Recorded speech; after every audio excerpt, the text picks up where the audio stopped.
Picture this.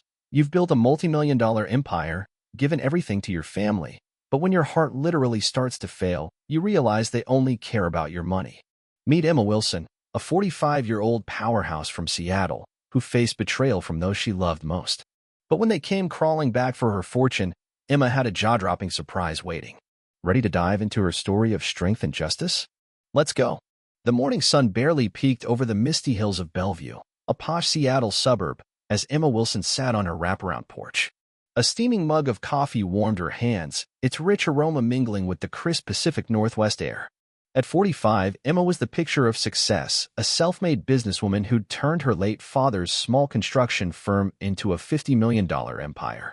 Her company, Wilson Builds, was behind sleek shopping malls from Portland to San Francisco, and she was days away from signing a game-changing deal with a tech giant for a new data center in Oregon. Emma's life was a masterclass in the American dream. The daughter of Irish immigrants, she graduated with honors from the University of Washington's Law School, dreaming of becoming a prosecutor. But when her father passed, she shelved her diploma and stepped into his shoes, trading courtrooms for construction sites. She'd fought tooth and nail to earn respect in a male-dominated industry, outsmarting skeptics and sealing deals with investors from Dubai to Dallas. Her office walls were lined with awards, her name a staple in Puget Sound Business Journal. Yet, as she stared at the distant shimmer of Puget Sound, a familiar ache tightened her chest. She chalked it up to stress, nothing new for a woman juggling 1,000 responsibilities. Inside her sprawling, modern home, chaos reigned in a way her boardroom never did. Her husband, Trevor, 47, was sprawled on the couch, scrolling through an online auction for vintage typewriters. "Another investment?" Emma asked, her voice sharp but restrained. Trevor barely looked up. "It's for my art, Em. You know, I'm still finding my spark." His art was a sore subject, 20 years of half-finished paintings that never sold, funded entirely by Emma's paycheck. She bankrolled his creative retreats to Santa Fe and his studio in their guest house, but his gratitude had long since dried up. Then there was Logan, their 22-year-old son, a college junior who treated life like an endless spring break.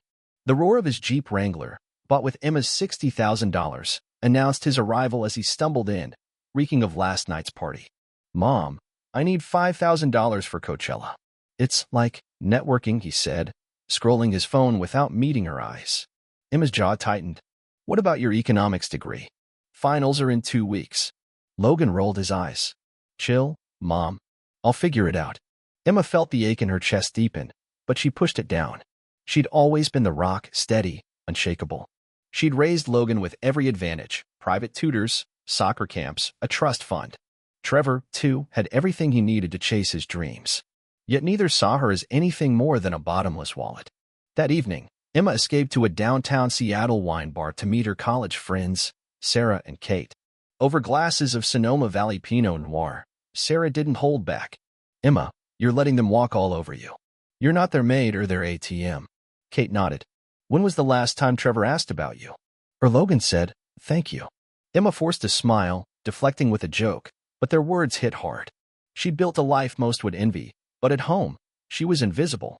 As she drove back through the rain-slicked streets, Emma's mind churned. Her phone buzzed with emails about the Oregon deal, but her thoughts drifted to the girl she used to be, the one who dreamed of fighting for justice, not just signing contracts. She glanced at her reflection in the rearview mirror. Sharp cheekbones, tired green eyes, a few strands of gray in her auburn hair. "You're still in there," she whispered to herself. But the ache in her chest was back, sharper now, and for the first time, she wondered if it was more than stress. Back home, she found Trevor in his studio, muttering on the phone. "Yeah, once she signs this deal, we're set. She won't notice a few grand missing." Emma froze, her heart pounding not from pain, but from betrayal. Her husband wasn't just ungrateful, he was scheming. She slipped away before he saw her, the ache in her chest now a screaming warning she could no longer ignore. Imagine discovering your husband's plotting to siphon your fortune while you're fighting for your life. Emma Wilson, a 45-year-old Seattle business mogul, thought she'd built a perfect life, until betrayal hit her harder than the heart condition threatening to end it. In today's chapter, Emma faces a devastating truth that pushes her to the edge. Will she crumble, or will she fight back? Stick around to find out. The Seattle skyline glittered through the floor-to-ceiling windows of Emma Wilson's corner office in Pioneer Square. At 45, she was at the peak of her career, days away from sealing a $100 million contract to build a data center for a Silicon Valley tech giant. Her desk was a fortress of blueprints, financial reports, and a framed photo of her with her late father, whose construction company she'd transformed into an empire. But as Emma reviewed the contract, the ache in her chest returned, sharper, relentless. She popped an aspirin, blaming stress. After all, running Wilson Builds meant 14-hour days, endless negotiations, and carrying the weight of 1,000 employees' livelihoods. Last night's discovery still burned. Emma had overheard her husband, Trevor, scheming to siphon money from her accounts once the deal closed. His words echoed, "She won't notice a few grand missing." For 20 years, she'd funded his artistic pursuits, his unsold paintings, his trips to find inspiration, hoping he'd find purpose. Instead, he'd found a way to betray her. Her son, Logan, wasn't much better. At 22, he treated her like a personal bank, blowing thousands on parties and dodging his college responsibilities.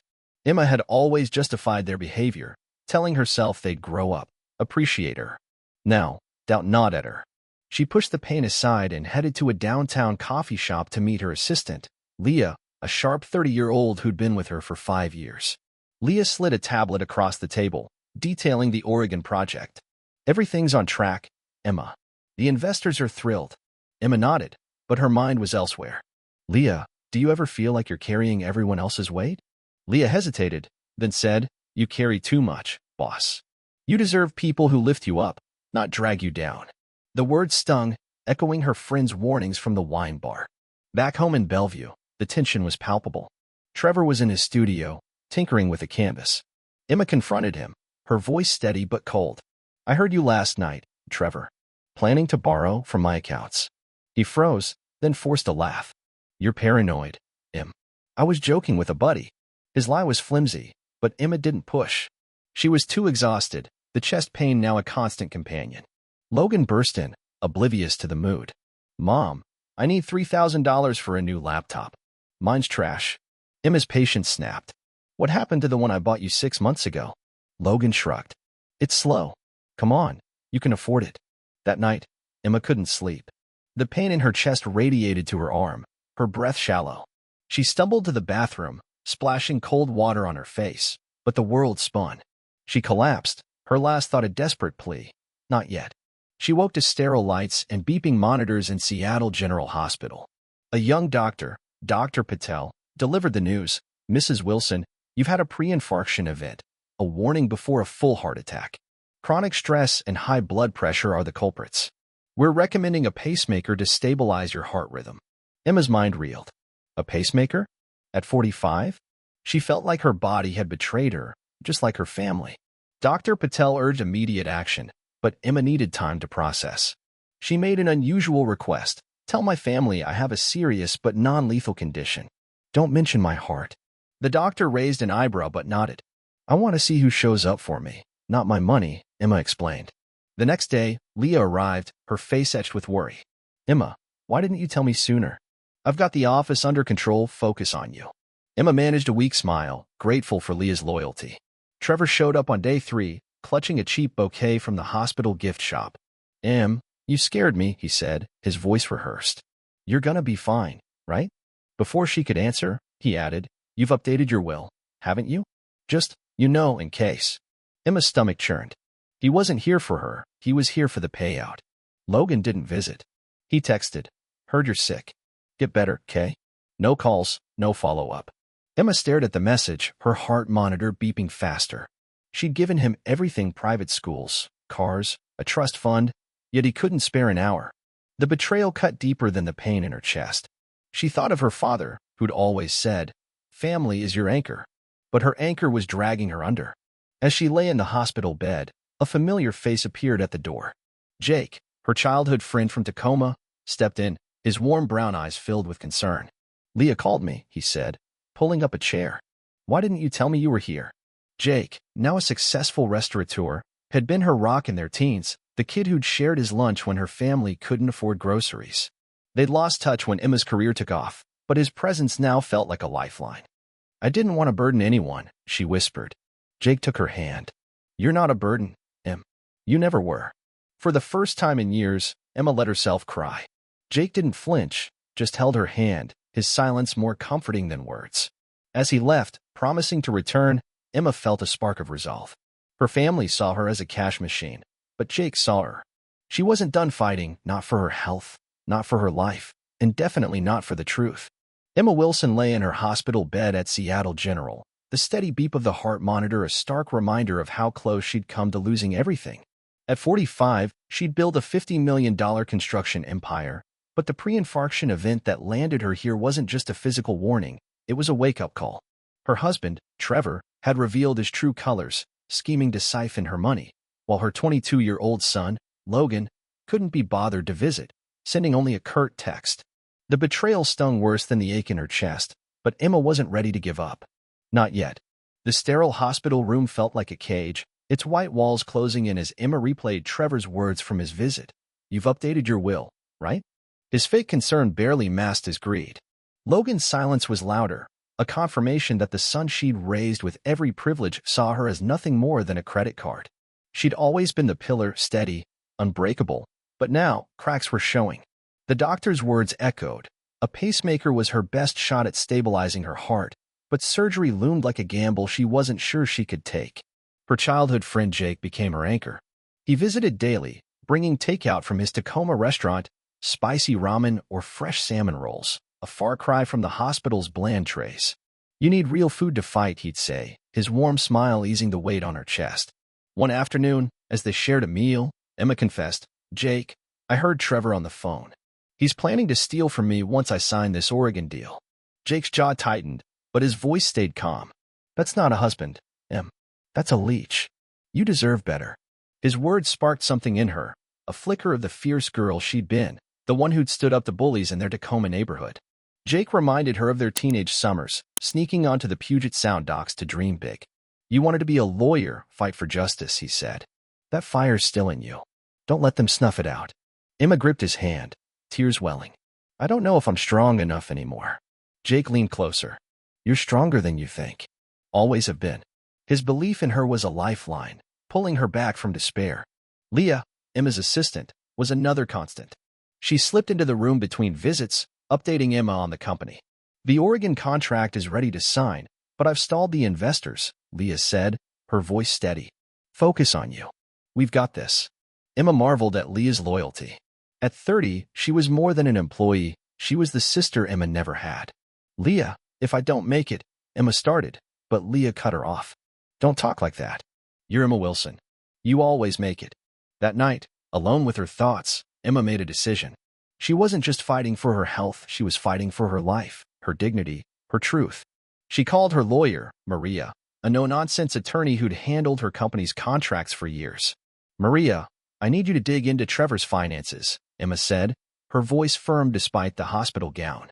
"I think he's moving money. And start drafting divorce papers." Maria didn't hesitate. "Consider it done. Anything else?" Emma paused, then added, "Pull my will. I want to review it." The call ended, and Emma felt a surge of control, like she was finally steering her own ship. The next morning, Dr. Patel outlined the pacemaker surgery.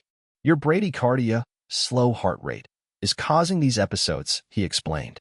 "The device will monitor and correct your rhythm. It's routine, but we need to move fast." Emma nodded, her mind racing. She agreed to the surgery, scheduled for the following day, but her thoughts weren't on the procedure. They were on the life she'd built and the people who'd taken it for granted. Trevor's next visit was a performance. He arrived with a flashy bouquet, his smile too wide. "Em, you're looking better," he said, sitting too close. "The doctors say you'll be out soon, right? We need you back home." Emma saw through the act. "What do you need, Trevor? Money for another masterpiece?" He flinched, then recovered. "Just worried about you. And, the business. Have you signed that Oregon deal yet?" His eyes betrayed him, hungry, calculating. Emma's voice was ice. "Not yet. But don't worry. Everything's under control." He left quickly, muttering about a meeting, but Emma knew he was running from her gaze. Logan finally called, his voice laced with irritation. "Mom, what's this about you being super sick?" "I'm slammed with midterms." Emma's heart sank, but she kept her tone even. "I could use a visit, Logan. I'm having surgery tomorrow." He sighed. "Yeah, maybe this weekend. Gotta go." The line went dead, and Emma stared at the ceiling, her resolve hardening. Her son wasn't a child anymore. He was a man choosing indifference. As the surgery loomed, Emma met with Maria in the hospital's quiet conference room. Maria slid a folder across the table. Trevor's been funneling money to an offshore account. Small amounts, but it adds up. $80,000 over 2 years. And there's evidence of an affair. Texts, hotel receipts. Emma's hands trembled as she flipped through the proof, but her voice was steady. File for divorce. Use this to protect my assets. Maria nodded. And the will? Emma's eyes narrowed. I'm rewriting it. Trevor and Logan get nothing unless they prove they're worth it. That evening, Jake sat by her bed, reading from a worn copy of To Kill a Mockingbird, her favorite book from their school days. His voice soothed her, but her mind was ablaze. She'd spent years carrying her family, ignoring her own needs. No more. The surgery wasn't just about saving her heart, it was about reclaiming her life. As Jake left, he squeezed her hand. You've got this, Em.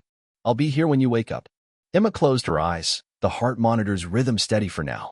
Tomorrow, she'd face the operating room, but tonight, she felt a fire rekindling. Trevor and Logan thought they could outsmart her, but they'd underestimated the woman who'd built an empire from nothing. She wasn't just surviving, she was rewriting the rules. The fluorescent lights of Seattle General's recovery room buzzed softly as Emma Wilson drifted back to consciousness. The surgery to implant her pacemaker had gone smoothly, the doctors assured her, but her body felt heavy, like she'd run a marathon she hadn't trained for. At 45, she'd faced boardrooms, skeptics, and million-dollar deals without flinching. But this, waking up with a device ticking in her chest, was different. It wasn't just her heart that had been rewired. Her entire life was about to change. Emma's hospital room was a cocoon of quiet, broken only by the rhythmic drip of an IV. The past week had stripped her bare. Her husband, Trevor, had been caught plotting to siphon her fortune, his visit laced with fake concern and a chilling question about her will. Her 22-year-old son, Logan, hadn't bothered to show up, his indifference sharper than any scalpel. But Emma wasn't the same woman who collapsed in her bathroom. The fire Jake, her childhood friend, had rekindled was now ablaze. She wasn't just surviving, she was ready to fight. Jake was there when she opened her eyes, his warm brown eyes steady. You did it, Em, he said, squeezing her hand. Doc says you're a rock star. Emma managed a faint smile. Feels more like a bruised apple. He chuckled, pulling a thermos of his homemade clam chowder from a bag. Eat. You need strength for what's next. His presence was a balm, a reminder of the Tacoma kid who'd once shared his sandwich when her lunch was just a bruised banana.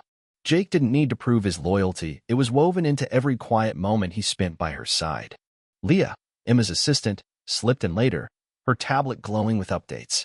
The Oregon deal's on hold, but the investors are patient, she said. Focus on you, boss. Emma nodded, grateful for Leah's fierce competence. At 30, Leah was more than an employee, she was a partner in Emma's vision, the only one in her inner circle who hadn't faltered. Leah, I'm rewriting the will, Emma said. I want you to manage the company if anything happens to me. Leah's eyes widened. Emma, you're not going anywhere. But she nodded, understanding the weight of the trust. Emma's lawyer, Maria, arrived with a thick folder. The evidence against Trevor was damning. $80,000 funneled to an offshore account, hotel receipts, and flirty text with a woman named Carla, gallery owner, who'd been milking Trevor's art career for years. The divorce filing is ready, Maria said. With this, Trevor gets nothing, no alimony, no assets. Emma flipped through the texts, her stomach churning. Trevor had called her at the bank behind her back. File it, she said, her voice steel. In the will, everything goes to a foundation for women entrepreneurs. Leah runs it. Logan gets a stipend, but only if he graduates and works. Maria nodded. Bold move. You sure? Emma's eyes burned. I've never been sure. The hospital became Emma's war room. Between physical therapy sessions to regain her strength, she strategized. She hired a private investigator to dig deeper into Trevor's finances, uncovering a second account tied to Carla. She also froze her personal accounts, cutting off Trevor's access. Logan's credit cards were next, she canceled them, leaving him his modest trust fund stipend. They need to learn to stand on their own, she told Jake one evening as he read her To Kill a Mockingbird. He paused, his voice soft. You're not just saving yourself, Em. You're giving them a chance to grow up. Trevor's next visit was a storm. He burst in, his face flushed, clutching a bank statement. You froze my accounts, he shouted, ignoring the nurse's warning to keep it down. Emma sat up, her gaze unflinching. They're my accounts, Trevor. You've been stealing for years. He sputtered. This is our marriage. You deserve nothing, she cut in. I know about Carla. I know about the offshore account. The divorce is filed. Trevor's bravado crumbled, his voice dropping to a whine. Let's talk. We can fix this. She shook her head. You fixed nothing for 20 years. I'm done carrying you. He stormed out, muttering threats, but Emma felt only relief. Logan called that night, furious. Mom, you cut my cards? I can't even buy gas. Emma's heart ached. She'd always shielded him, but her resolve held. Logan, you're 22. Your trust fund covers basics. Want more? Get a job. He scoffed. You're punishing me for being young? You're obsessed with control. Emma's voice was calm but firm. I'm teaching you to live without my shadow. You'll thank me one day. He hung up, and the silence stung, but Emma knew she'd done the right thing. Dr. Patel checked her progress, pleased with her recovery. The pacemaker's working perfectly, he said. But stress is your enemy. You need calm to heal. Emma nodded, but calm felt like a luxury. Her empire was secure, thanks to Leah, but her family's betrayal was a wound surgery couldn't fix. Yet, with every step in physical therapy, she felt stronger, not just physically, but in spirit. She was shedding the weight of others' expectations, reclaiming the Emma who'd once dreamed of justice. Jake brought her to the hospital's rooftop garden one evening, the Seattle skyline sparkling below. Remember our old plan, he said. A little cafe by the ocean, just us, serving coffee and dreams? Emma laughed, the sound foreign but welcome. We were so naive. Jake's eyes softened. Maybe it's not too late. For the first time, Emma let herself imagine a life beyond duty, a life where she could breathe, create, love. Maybe, she whispered, her hand brushing his. As she prepared for discharge, Emma felt a shift. The pacemaker steadied her heart, but her choices steadied her soul. Trevor and Logan thought they could outweigh her, banking on her fortune. They didn't know she'd already changed the game. The foundation would carry her legacy, Leah would guard it, and Emma would build a new life, one where she wasn't a bank, a crutch, or a shadow. She was Emma Wilson, and she was just beginning. Emma Wilson stood on the windswept shore of Cannon Beach, Oregon, the Pacific Ocean's waves whispering secrets to the rocky cliffs. At 45, she was no longer just the Seattle business titan who'd built a $50 million construction empire. The scar beneath her collarbone, where a pacemaker now steadied her heart, was a badge of survival, not just of surgery, but of a life reclaimed. The betrayals of her husband, Trevor, and son, Logan, had nearly broken her, but Emma had rewritten her story. Today, she was free. Her discharge from Seattle General a week ago marked a turning point. The hospital's sterile walls had been her crucible, forging a woman who refused to be a doormat. Trevor's greed, siphoning $80,000 to an offshore account and chasing an affair, had been exposed by her lawyer, Maria. Logan's indifference, his refusal to visit during her crisis, had shattered her illusions about their bond. But with the support of her childhood friend Jake and her loyal assistant, Leah, Emma had taken back control.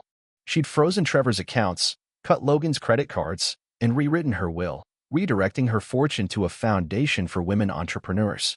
Leah would lead it, ensuring Emma's legacy empowered others. Back in her Bellevue home, Emma faced the fallout. Trevor stormed in the day after her release, his face a mask of fury. You can't do this, he shouted, waving divorce papers Maria had served him. 20 years, and you cut me off?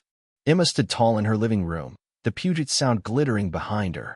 You cut yourself off, Trevor. You stole from me, lied to me, and waited for me to die. She handed him a folder, texts, bank records, proof of his affair with Carla. The judge will love this. You get nothing. Trevor's bravado crumbled. You'll regret this, Em. You'll be alone. She met his gaze. I'm not alone. I never was. Logan's confrontation was quieter but no less painful. He showed up, unshaven, in a wrinkled hoodie, his Jeep parked haphazardly. Mom, you're ruining my life, he said, slumping onto the couch. No cards, no cash, how am I supposed to live? Emma's heart ached for the boy she'd raised, but she saw the man he'd become, entitled, unmoored. You have your trust fund stipend, she said. Finish college, get a job. I gave you everything, Logan, but I can't give you ambition. He scoffed, you're just controlling, like always. Emma shook her head. I'm setting you free to be your own man. Whether you sink or swim is up to you. He left without a word, the doors slam echoing in her chest. The divorce moved swiftly. Maria's evidence ensured Trevor walked away with only his clothes and a few unsold paintings. The foundation, named Rise Up, launched with a $20 million endowment, its mission to fund women starting businesses. Leah took the helm, her energy and vision a mirror of Emma's younger self. At the launch event in downtown Seattle, Emma spoke to a crowd of aspiring entrepreneurs. "I built an empire, but I lost myself," she said, her voice steady. "This foundation is for every woman who deserves a chance to rise." The applause was thunderous, but Emma's eyes found Jake in the crowd, his proud smile her true reward. Jake had been her rock, his daily hospital visits a reminder of what loyalty looked like. He'd rekindled her dreams, not just of survival, but of joy. One evening, as they walked through Pike Place Market, the air thick with the scent of fresh fish and flowers, he took her hand. "Remember our cafe dream?" he asked. "Ocean views, good coffee, just us?" Emma laughed, the sound light and unburdened. "You're serious?" He nodded. "I've got a spot in Cannon Beach. Let's do it, not for money, but for us." For the first time in years, Emma felt her heart race, not from fear, but from possibility. Now, on Cannon Beach, Emma stood barefoot in the sand, her auburn hair dancing in the wind. Jake was beside her, pointing to a weathered building they'd leased for their cafe. "We'll call it Driftwood Dreams," he said. "A place for second chances." Emma nodded, her fingers brushing the scar beneath her shirt. The pacemaker kept her heart steady, but Jake and her new purpose gave it life. They spent days planning: wooden tables, local art, a menu of clam chowder, and lavender lattes. It wasn't about profit. It was about building something real, together. Leah called weekly, her updates a lifeline to Emma's old world. Rise Up funded its first 10 businesses, she reported. "The team's asking when you'll visit." Emma smiled, watching the ocean. "Soon. But I'm learning to live, not just work." She delegated the company to Leah's capable hands, stepping back to heal. Her chest no longer ached, her stress replaced by a quiet strength. She was no longer the woman who'd collapsed under her family's weight. Logan reached out once, a hesitant email. "I'm sorry I wasn't there. I'm trying to figure things out." Emma read it, her eyes misty. She replied, "I believe in you, but you have to believe in yourself. I'm here when you're ready." She didn't expect a response, but she'd planted a seed. Trevor faded into silence, his threats empty. Rumors swirled he'd moved to Portland, chasing another patron. Emma wished him no harm, just distance. As the sun dipped below the horizon, painting the sky in hues of coral and gold, Emma and Jake sat on a driftwood log. "Happy?" he asked, his hand warm in hers. "More than I thought possible," she said, her gaze on the waves. "I chose myself, Jake. And you chose me." He kissed her forehead, his love quiet but unshakable. "Always will." Emma's life was no longer about proving her strength.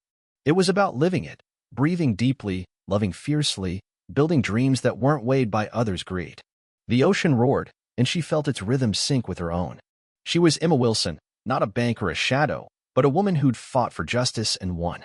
Her heart, once faltering, now beat steady, carrying her into a future she'd never dared imagine.